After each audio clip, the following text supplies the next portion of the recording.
Yesterday, Lithuania caused one of the biggest upsets by defeating America. Not only did they defeat USA, they essentially led from bell to bell, showing that not only can they compete with USA, but they might potentially even be better than USA.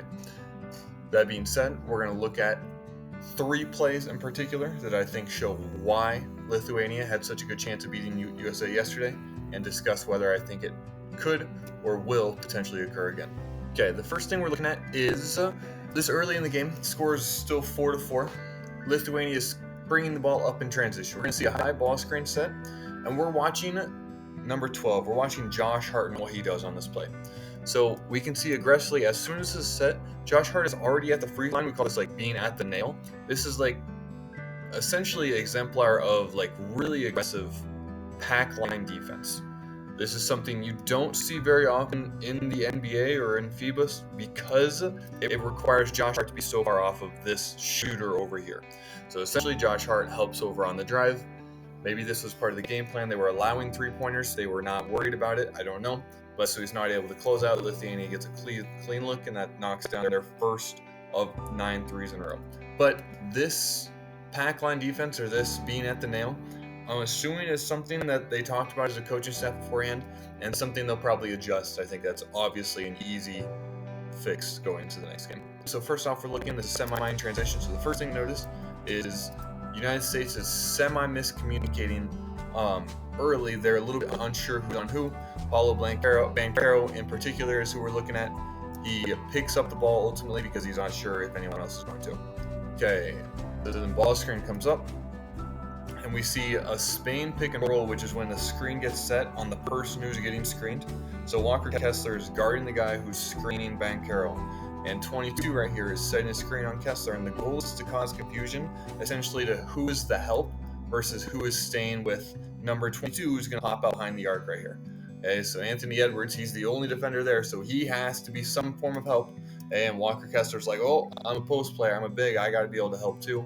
And Banchero is trying to get back in front of the ball, which leaves nobody out here guarding a 3-pointer. Brunson ultimately does rotate. Even though Lithuania probably could have shot that 3, he kicks it to the corner for an even better look. And that's another 3 for Lithuania to separate further from USA. Then the last clip we're going to look at, again, partially in transition. We can see Halliburton is up on the ball. I like him pressuring the ball like this very much. In this clip, we are looking at Brandon Ingram. Okay, so first off, notice here, on this back screen right here, they switch defenders. Okay, so Halliburton stays up, Ingram takes the ball going down low. Okay, as more action occurs, the ball gets swung around. They set a down screen for Ingram as well. This time, they don't switch. So again, I don't know if this is miscommunication. I don't know if Ingram got confused. I don't know if Banchero got confused. Or if, because sometimes you'll have it where the 5, the post, switches out onto this ball because this is a small lineup for USA. And sometimes you'll have it where the 5 stays attached to his man no matter what, and Ingram has to fight through that screen. But either way, miscommunication happens. It doesn't get effective. Another open 3, which separates the lead even further, giving Lithuania a 17-point lead. For all that being said, however, it is important to know that America had a really good chance at the end of the game, which I think shows the mental fortitude, which is very, very impressive. Because like this game doesn't, like, what is this? This doesn't have any inherent value except from what they place on it. So the fact they were able to get a bridge shot in the corner, potentially trim the lead to 1, shows very good mental fortitude. Like, I respect that a lot. And shows, I mean, obviously America's ability. So that being said, I do think a lot of the game come down to situation, and I'm not particularly worried about America having to going forward. I do think, again, as I kind of reiterated in the last video, that America should spend a little bit of time working on team defense and rotations and whether they're switching, not. And I think that solves a lot of America's issues because, again, they're so good on offense that if they get any kind of defense, they're going to be very, very good.